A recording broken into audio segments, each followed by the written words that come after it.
So the tail of the tape is quite an even one. Curtis Blaydes a little bit of a reach advantage, 2-inch reach advantage, and Tom Aspinall has the height advantage. Now we know coming into this fight that the narrative is going to be striker versus wrestler, but I think that's a slightly lazy assessment, and I think there's going to be a lot more to it than that. Now we know with Tom Aspinall that he has been the quickest fighter ever to 5 fights wins in the UFC with only 15 minutes of cage time. So that tells us a couple of things. Number one, he's got that killer instinct to put away the fight wherever it presents itself, whether that's a submission, whether that's a knockout on the feet. We've seen him get it done quickly. Now, we have a look at his competition, and that's the only difference between him and Curtis Blaydes, the level of opponent.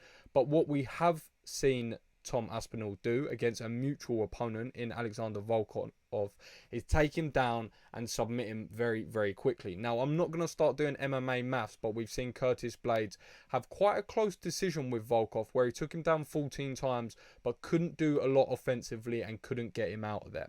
So I think the thing that's very overlooked with Tom Aspinall is, of course, we know that he has fantastic boxing. We know that he was starting off as a professional boxer, and also if you know his story quite well, you'll know that he was a main sparring partner of Tyson Fury and a very close family friend of the Furies his entire life. So he's got those hands there, but also he's a lifelong martial artist. So don't forget, he started jiu-jitsu at the age of 7. His dad, Andy, was, I believe, the first black belt in England ever. So quite truly a pioneer, and has been practicing the game since a very, very young age. And we've seen before, he's capable of getting the fight stopped wherever it is. We've seen him with heel hooks, we've seen him with rear naked chokes, TKOs, elbows. He's really capable of stopping the fight everywhere. Now, Curtis Blaydes, I think, is slightly overlooked in the striking. I feel like he's got good fundamentals, he's got good straight shots, a nice 1-2, and obviously on his last night out against Chris Daukaus, we saw a devastating KO. Now, I'm not taking anything away from that win, but I think that Chris Daukaus went in there knowing that usually his boxing, his hand speed, and his power is enough to get anyone out of there, because that's what he's experienced so far. But Curtis Blaydes is that step up in competition. We have a look at who he's faced. He's fought the who's who. Rosenstruik, Derek Lewis, Volkov, JDS. He's got 2 losses, obviously, to Francis Ngannou, Mark Hunt, Overeem, Olenek. There's so many high-quality opponents there. And that's really where him and Tom differ dramatically. Now, of course, he's going to want to lean on his wrestling. This is where his advantage lies. The difficulty I think that Curtis Blaydes is going to have is getting past the striking of Tom Aspinall.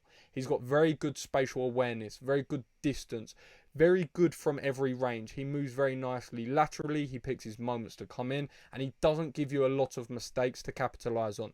So Curtis Blaydes is going to have to set up his shots, because Tom's too good and his fight IQ too high to just be shooting from a distance. So he's going to have to set up his shots, but I think that's going to be tricky.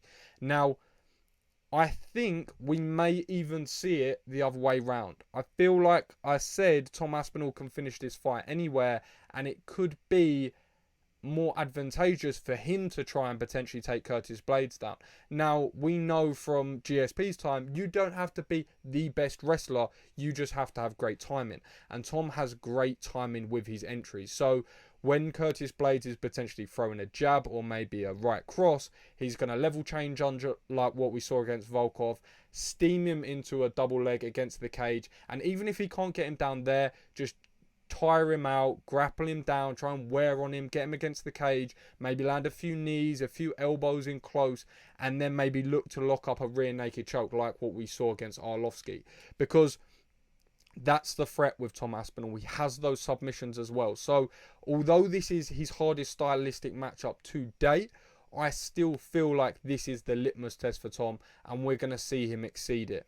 I feel like he's got everything there to take him to the next level, and although I know Curtis Blaydes has exceptional wrestling, it's going to be hard to take Tom down. And I know for a fact that by listening to his interviews and watching his training videos, he's one of the select few athletes that you'll find that has incredible strengths but focuses more time on his weaknesses.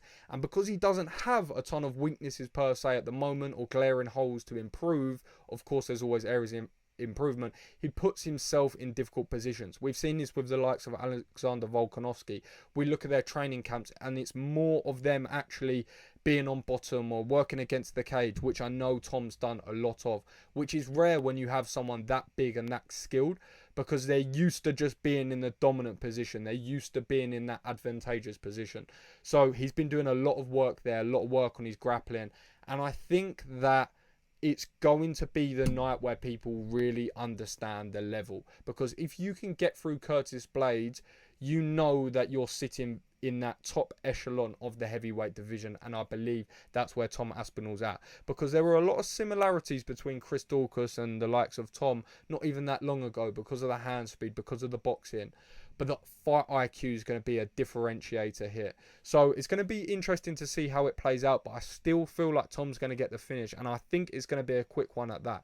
I don't necessarily think it's going to be in the first round, but I can see something like a third round submission, and that's where I'm leaning in with this one. So that's where my money's going. I'm going to say a third round submission win for Tom Aspinall.